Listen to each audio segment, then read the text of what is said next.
Hello बच्चों, let's read this question. So this question says two vectors P and Q are inclined at an angle theta and R is the resultant. R क्या उनका resultant है as shown in this figure. Keeping the magnitude and the angle of the vector same. If the direction of P and Q is interchanged, then there is a change in which of the following regards to the R vector. Okay. Option A is magnitude, option B is direction, option C is both magnitude and direction, and option D is none of the above. Okay. तो चलिए बच्चों, अब हम इस question को start करते हैं. तो देखिए बच्चों, इस क्वेश्चन का जो आपका की कॉन्सेप्ट है, इस क्वेश्चन का क्या आपका की कॉन्सेप्ट है. इस क्वेश्चन में हमसे पूछा गया कि अगर आपके पास दो वेक्टर्स हैं पी और क्यू और उनका रिजल्टेंट क्या आर वेक्टर है, तो हमसे पूछा गया कि अगर हम पी वेक्टर और क्यू वेक्टर को इंटरचेंज कर देंगे तो किस क्वांटिटी में फर्क आएगा. ठीक है. तो देखिए, सबसे पहले हमें यहाँ पर क्या फाइंड आउट करना है. हमें यहाँ पर पता करना है कि मैग्नीट्यूड और डायरेक्शन ऑफ टू वेक्टर्स, या फिर हम बोल सकते हैं रिजल्टेंट ऑफ टू वेक्टर्स. क्या लिख सकते हैं? Resultant of two vectors. ठीक है. रिजल्टेंट ऑफ टू वेक्टर्स हमें यहाँ पर क्या करना है, फाइंड आउट करना है. ठीक है. तो देखिए, रिजल्टेंट ऑफ टू वेक्टर्स होता क्या. रिजल्टेंट वेक्टर का मतलब होता है कि जैसे इस क्वेश्चन में हमें यहाँ पर गिवन है, देखिए एक आपका इधर को पी वेक्टर है, this is our P vector, और एक आपका क्या है, Q vector, which is at an angle of theta degree from the P vector. Okay. और इन दोनों वेक्टर्स का एक रिजल्टेंट है जिसको हमने क्या बोला है, this resultant of this two vectors is A R vector which is making an angle of alpha degree, alpha with the horizontal. ठीक है. हॉरिजॉन्टल से वो अल्फा एंगल बना रहा है. ठीक है. ये देखिए, इस तरीके का आपको यहाँ पर रिप्रेजेंट क्वेश्चन में गिवन है. ठीक है. अब देखिए, क्यू वेक्टर और पी वेक्टर क्या है, ये दो वेक्टर्स हैं जो थीटा डिग्री से एक दूसरे से इंक्लाइंड है. ठीक है. अगर हम यहाँ पर रिजल्टेंट निकालना चाहिए तो रिजल्टेंट क्या है, आर वेक्टर. तो हम आर वेक्टर के मॉड को क्या लिख सकते हैं, मैग्नीट्यूड ऑफ आर वेक्टर को हम क्या लिख सकते हैं. देखिए, इसका जो आपका फॉर्मूला होता है वो हम होता है आपका, देखिए आपका जो पी वेक्टर है उसके कंपोनेंट का square plus magnitude of Q vector उसके कंपोनेंट का square plus 2 P Q cos of theta. ठीक है. ये आपका इस तरीके से हो जाता है. ठीक है. This is the resultant of the two vector. P vector और क्यू वेक्टर का जो रिजल्टेंट होता है हम उसको इस फॉर्मूले से लिखते हैं. ठीक है. Make it equation number 1. ये क्या क्या आपका रिजल्टेंट आ गया.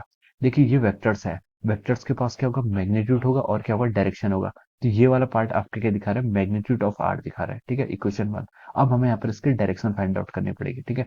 तो देखिए, जो रिजल्टेंट वेक्टर आर वेक्टर है वो आपका अल्फा डिग्री का एंगल बना रहा है किससे, आपका बेस वेक्टर पी वेक्टर से. ठीक है. तो उसकी डायरेक्शन को हम कैसे डिफाइन करेंगे, डायरेक्शन को डिफाइन करने के लिए हम लिख सकते हैं tan alpha is equal to क्या होगा, देखिए परपेंडिकुलर बाई बेस. ठीक है. अब देखिए, मैं इस वेक्टर को यहाँ पर शिफ्ट कर लेता हूँ. ये क्यू वेक्टर क्या होता है, इसको मैं यहाँ पर भी क्यू वेक्टर बोल सकता हूँ. ठीक है.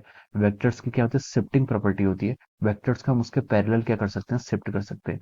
और ये वेक्टर आपको, ये एंगल आपको क्वेश्चन में गिवन है कितना, थीटा. अब मुझे यहाँ पर टेन अल्फा निकालना है. ठीक है.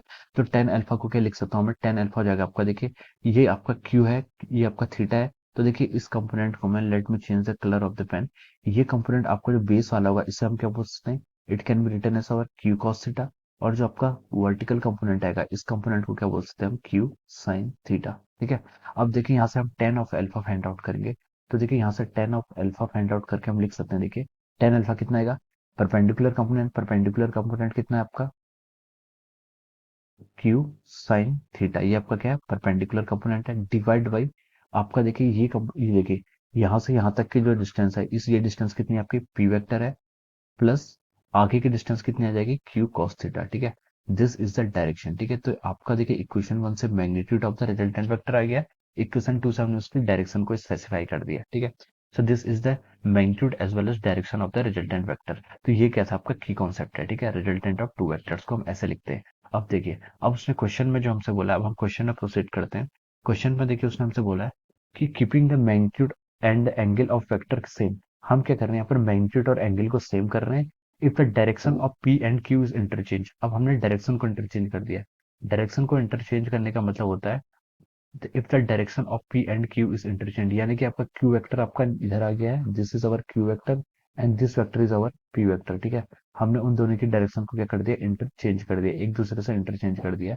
और आपका रिजल्टेंट वेक्टर देखिए, अब हमसे उसने, ये आपका रिजल्टेंट वेक्टर है, ये क्या है, this is our resultant R vector. ठीक है. और ये हमसे गिवन है. ठीक है. और पी और क्यू के बीच का एंगल हमें थीटा क्वेश्चन में गिवन है, ठीक है। अब हमसे बोल रहा है कि अगर हम इन दोनों की डायरेक्शन को इंटरचेंज कर लेते हैं, then there is change in which of the following regards to R, ठीक है। तो रिजल्टेंट वेक्टर आर में आपके क्या क्या चेंजेस आएंगे, ठीक है। तो देखिए सबसे पहले हम देखिए इक्वेशन वन को देखते हैं, ठीक है। इक्वेशन वन को देखते हैं और देखते हैं हम मैग्नीट्यूड में कुछ चेंज आएगा या नहीं आएगा। इक्वेशन वन में उसने जो हमारा मॉड ऑफ आ रहा है, यानी कि आपका मैग्नीट्यूड आ रहा है जो आर वेक्टर का, वो क्या आपका पी के स्क्वायर पर डिपेंड है, ठीक है। तो मैग्नीट्यूड तो उसका उतना ही रहेगा, सिर्फ डायरेक्शन चेंज हुई है। क्यू स्क्वायर ये भी आपका ऐसे रहेगा, प्लस टू पी की कॉस थीटा, ठीक है। कॉस थीटा क्या है, उनके वेक्टर्स के बीच में क्या आपका, हम इसको क्या लिख सकते हैं, देखिए two Q into P into cos theta. Theta is the angle between the P vector and Q vector. Theta angle अपने चेंज करेंगे तो कॉस थीटा की वैल्यू लेकिन सेम रहेगी, ठीक है। और क्यू और पी को अगर हम इंटरचेंज भी कर लेंगे तो फिर भी वो सेम रहेंगे, चाहे इसको आप पी क्यू कॉस थीटा लिखो, चाहे आप इसको क्यू पी कॉस थीटा लिखो, ठीक है। तो देखिए हम यहाँ से बोल सकते हैं कि मैग्नीट्यूड में तो आपका कोई चेंज नहीं है, ठीक है। तो मैग्नीट्यूड में हम क्या लिख सकते हैं यहाँ पर, देयर इज नो चेंज, ठीक है। मैग्नीट्यूड में आपका कोई भी चेंज नहीं आ रहा है। अब देखते हैं, अब हम डायरेक्शन की ओर प्रोसीड करते हैं, ठीक है। डायरेक्शन की ओर प्रोसीड करते हैं, देखिए डायरेक्शन वाले पार्ट में हम क्या बोल सकते हैं, डायरेक्शन वाले पार्ट में देखिए आपका टेन ऑफ एल्फा को क्या हम लिखेंगे, टेन ऑफ एल्फा को अब इसमें डायरेक्शन क्या है देखिए, अब मैं इसकी डायरेक्शन लिखूँ तो ये आ रहा है आपकी पी साइन थीटा, इस फिगर के अकॉर्डिंग, ठीक है। मेक इट, ये आपका फिगर टू है और ये वाला आपका फिगर क्या था, वन था, ठीक है। ये आपका फिगर वन था। फिगर टू के अकॉर्डिंग तो आपका टेन अल्फा आएगा। टेन अल्फा क्या होगा, जो ये आर वेक्टर आपका क्यू एंगल से एंगल बनाएगा, ठीक है। जो रिजल्टेंट वेक्टर है, ये जो क्यू वेक्टर है बेस वेक्टर, उससे जो हॉरिजॉन्टल से जो एंगल बनाएगा वो आपका इस बार टेन अल्फा होगा, ठीक है। इसको हम क्या लिख सकते हैं, देखिए आपका आ जाएगा P sine theta divide by, ठीक है, बेस के अलोंग कितना आपका क्यू वेक्टर ऑलरेडी है, प्लस आपका कितना हो जाएगा पी कॉस थीटा। ये आपका क्या हो जाएगा, इस बार आपकी डायरेक्शन ही हो जाएगी, ठीक है। तो देखिए पहले आपका क्या था, आपको पहले आपका ऊपर क्या था, क्यू साइन थीटा, अब क्या आ गया पी साइन थीटा, ठीक है। फिर नीचे देखिए Q plus P cos theta अभी आ गया, और पहले क्या था P plus Q cos theta, ठीक है। तो देखिए ये इक्वेशन क्या हो गई, दिस इक्वेशन हैज चेंज। तो जो आपकी डायरेक्शन की इक्वेशन है वो आपकी चेंज हो गई है, ठीक है। डायरेक्शन की इक्वेशन क्या होगी आपकी, चेंज होगी। तो इस बार इसका मैग्नीट्यूड क्या आएगा, डिफरेंट आएगा, ठीक है। लेकिन देखिए रिजल्टेंट वाला जो हमारा मैग्नीट्यूड पार्ट था, मैग्नीट्यूड पार्ट की इक्वेशन सेम है, लेकिन हमारी यहाँ पर क्या होगी, जो आपकी डायरेक्शन वाले पार्ट की इक्वेशन है वो क्या होगी, चेंज होगी। तो हम बोल सकते हैं कि यहाँ पर क्या होगा, आपका मैग्नीट्यूड सेम रहेगा लेकिन डायरेक्शन आपकी चेंज हो जाएगी, ठीक है। तो हम ऑप्शन में प्रोसीड करते हैं। ऑप्शन में ए ऑप्शन में देखिए आपका मैग्नीट्यूड, देखिए क्वेश्चन में हमसे बोला कि then there is a change in which of the following, ठीक है। तो देखिए मैग्नीट्यूड में तो कोई चेंज नहीं है, मैग्नीट्यूड सेम है। बी ऑप्शन है आपका डायरेक्शन, डायरेक्शन में आपका चेंज आया है, ठीक है। सी ऑप्शन है बोथ मैग्नीट्यूड एंड डायरेक्शन, तो ये आपका रॉन्ग हो जाएगा, बोथ में नहीं है।